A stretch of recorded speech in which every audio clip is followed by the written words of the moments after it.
사랑하는 성도 여러분, 평안하십니까? 오늘 우리는 매일 드리는 기도의 가장 마지막, 그러나 가장 중요한 한 구절에 대해 깊이 나누어 보고자 합니다. 바로 예수님의 이름으로 기도합니다라는 고백입니다.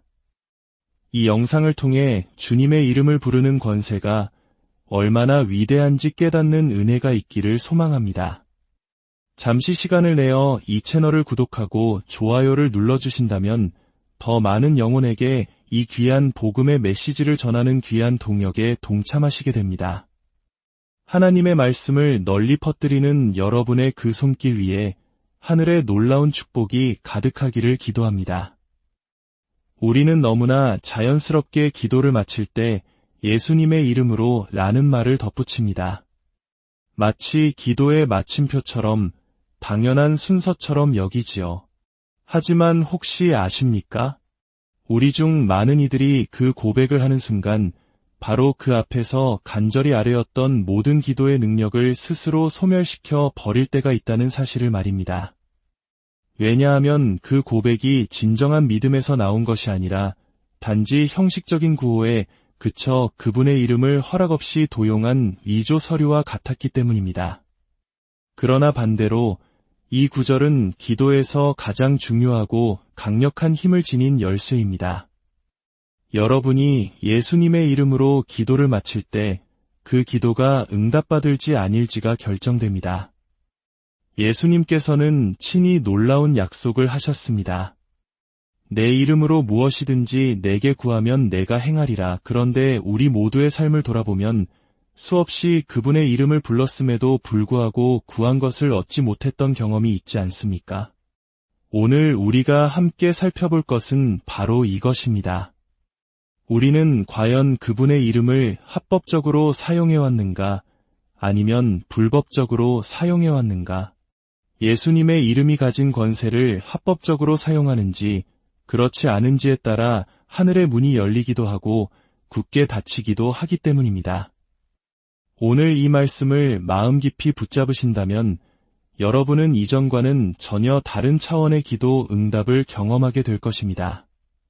하나님의 나라의 권세가 영원을 떠나 이 시간 속으로, 하늘을 떠나 이 땅 위로, 무한을 떠나 유한한 우리의 삶 속으로 임하는 것을 목격하게 될 것입니다. 첫째, 내 이름으로 기도한다는 개념은 과연 무엇을 의미할까요? 이것을 이해하기 위해 우리는 먼저 하나님의 일하시는 방식을 알아야 합니다. 하나님께서는 이 땅의 역사 속에서 행하시는 모든 일을 오직 한 분, 예수 그리스도를 통해서 하시기로 작정하셨습니다. 하나님은 하늘과 땅, 이 두 영역을 연결하는 통로로서 예수 그리스도라는 한 인격을 정하셨습니다. 디모데전서 2장 5절은 이렇게 증언합니다. 하나님은 한 분이시요 또 하나님과 사람 사이의 중보자도 한 분이시니 곧 사람이신 그리스도 예수라. 히브리서 7장 24절과 25절은 예수님께서 우리와 하나님 사이를 연결하는 영원한 중보자로 살아계신다고 말씀합니다. 즉, 하나님의 약속과 말씀, 그분의 뜻이 이 땅에 전달되는 유일한 통로는 바로 예수 그리스도이신 것입니다. 따라서 우리가 그분의 이름을 부를 때 그것은 단순히 예수라는 호칭을 말하는 것이 아닙니다. 우리는 그 이름 뒤에 서 계신 인격, 그 권위 자체를 부르는 것입니다. 그러므로 예수님의 이름으로 기도하려면 당신은 당신이 부르는 그 예수가 누구신지 알아야만 합니다. 단순히 입술로 단어를 되뇌는 것이 아니라 그 이름의 주인이신 그분으로부터 합법적인 권한을 위임받아 사용하는 것이어야 합니다. 마치 이런 것과 같습니다. 제가 누군가에게 제 모든 권한을 위임하는 위임장을 써주었다고 상상해 보십시오. 그 사람은 제 이름으로 은행에 가서 돈을 찾을 수도 있고 제 이름으로 계약서에 서명할 수도 있습니다.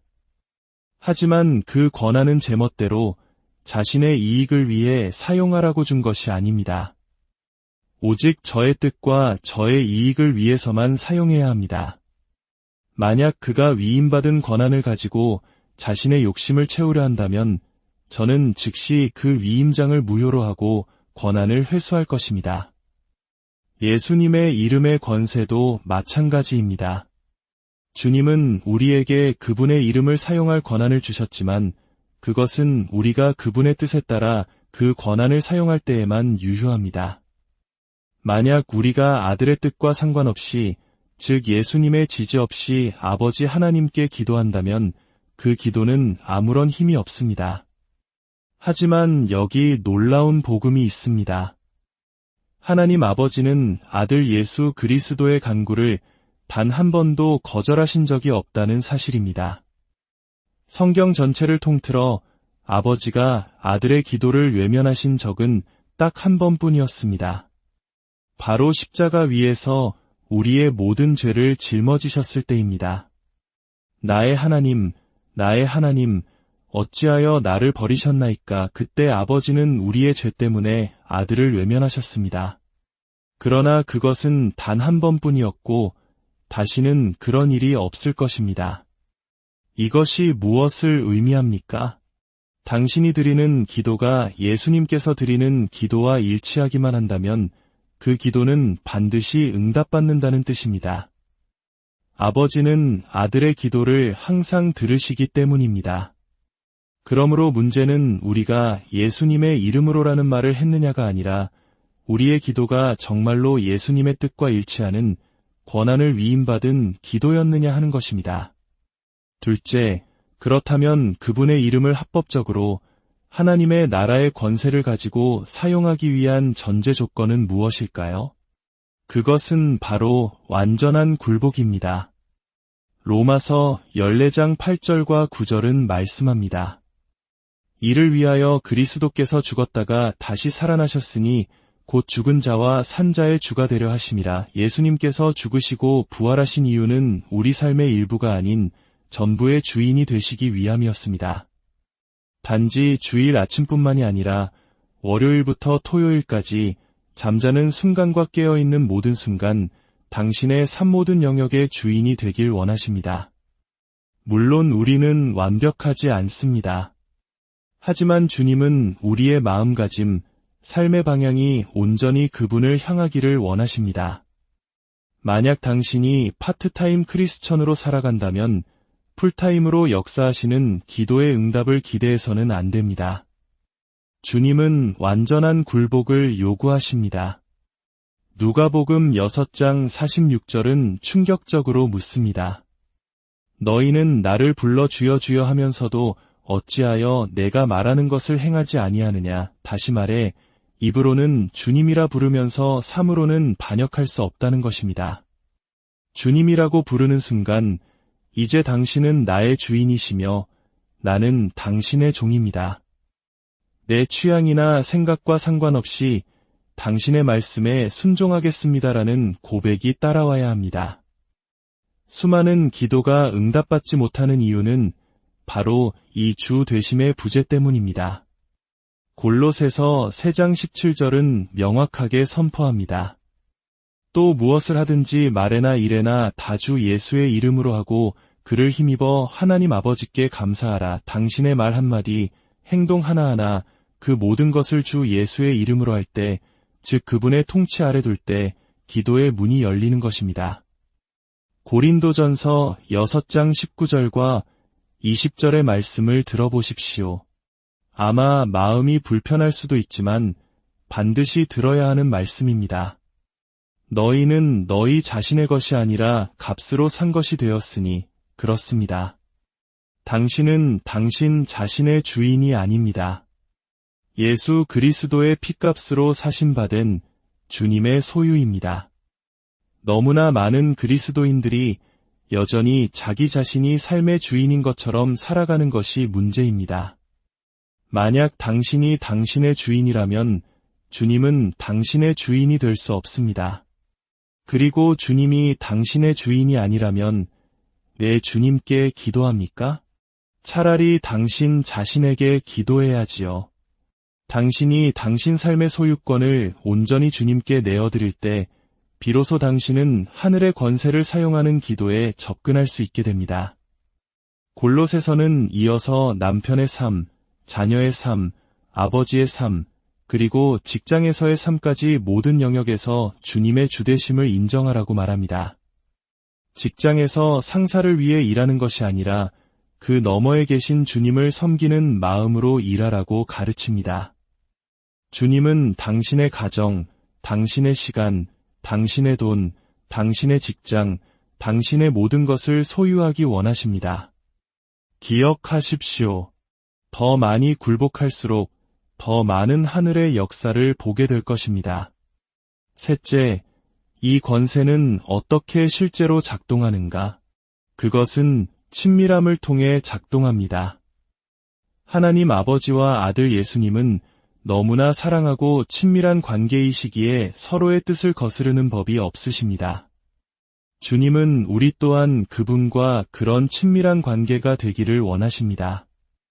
요한복음 15장 7절은 약속합니다. 너희가 내 안에 거하고 내 말이 너희 안에 거하면 무엇이든지 원하는 대로 구하라 그리하면 이루리라. 이것은 이렇게 작동합니다. 성부 하나님께서 생각하시는 것을 성자 예수님께서도 똑같이 생각하십니다. 그리고 성령님 또한 삼위일체 하나님으로서 똑같이 생각하십니다. 당신이 주님과 점점 더 가까워지고 그분 안에 거할 때 성령께서 당신의 생각을 새롭게 하사 하나님의 생각과 일치하게 만드십니다. 그러면 당신이 무릎 꿇고 기도할 때 당신의 생각에서 나온 기도는 곧 성령의 생각이요. 그것은 곧 아들의 생각이자 아버지의 생각이 됩니다. 온 우주가 같은 것을 위해 기도하고 있는데 어찌 그 기도가 응답되지 않겠습니까? 이 권세는 죄와 질병을 다스리는 능력으로 나타납니다. 야고보서 5장은 믿음의 기도가 병든 자를 구원하고 죄의 문제를 해결할 것이라고 말합니다.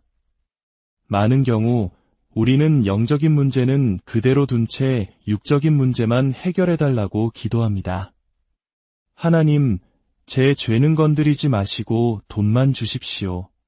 제 불순종은 그대로 두시고 건강만 회복시켜 주십시오. 그러나 하나님은 우리의 영적인 문제를 먼저 다루심으로 육적인 문제를 해결하기 원하십니다. 더 나아가 예수님의 이름은 마귀를 대적하는 막강한 권세를 가집니다. 누가복음 10장에서 예수님은 제자들에게 말씀하셨습니다.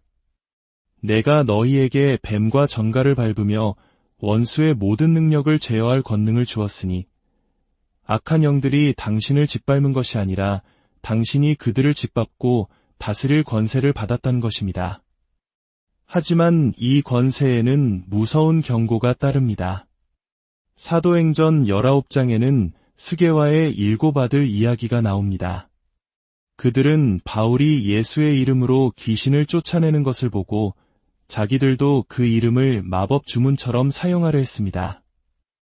그들이 귀신 들린 사람에게 가서 바울이 전파하는 예수를 의지하여 내가 너희에게 명하노라 하고 외쳤습니다. 그러자 악령이 대답했습니다. 내가 예수도 알고 바울도 알거니와 너희는 누구냐? 그리고는 그들에게 달려들어 상처를 입히고 옷을 벗겨 쫓아냈습니다. 이것이 바로 예수님의 이름을 알지도 못하고 그분께 굴복하지도 않은 채 그 이름을 함부로 사용할 때 일어나는 일입니다. 사탄은 오히려 당신을 공격하고 삶을 더욱 비참하게 만들 것입니다. 예수님의 이름은 장난감이나 마술 지팡이가 아닙니다. 그 이름 뒤에는 살아계신 인격이 있으며 그분께 굴복하고 그분과 친밀하며 그분을 따르는 자만이 그 이름의 능력을 경험할 수 있습니다. 이제 말씀을 맺겠습니다. 당신이 무릎 꿇고 하늘에 계신 아버지께 나아갈 때 하나님은 당신에게 물으실 것입니다. 너의 신분증을 보여다오. 내가 무슨 자격과 권세로 지금 내 보좌 앞에 나와 이런 것들을 요구하느냐? 그때 당신의 신분증은 당신의 선행이나 노력이 아닙니다. 당신의 유일한 신분증은 바로 예수 그리스도의 이름입니다. 당신은 이렇게 대답해야 합니다. 저는 제 삶을 온전히 내어드린 주 예수 그리스도의 이름으로 나아왔습니다. 그분은 제 삶의 주인이시며 저는 그분의 소유입니다. 사랑하는 성도 여러분, 진정한 능력과 승리를 원하십니까? 하늘의 문이 열리고 하나님의 권세가 당신의 삶에 임하는 것을 보기 원하십니까? 그렇다면 당신의 삶 전체를 주님께 내어드림으로써 예수님께 영광을 돌리십시오. 그럴 때 당신이 드리는 예수님의 이름으로 기도합니다. 라는 고백은 하늘 보좌를 움직이는 가장 강력한 열쇠가 될 것입니다. 주님의 평강이 여러분과 함께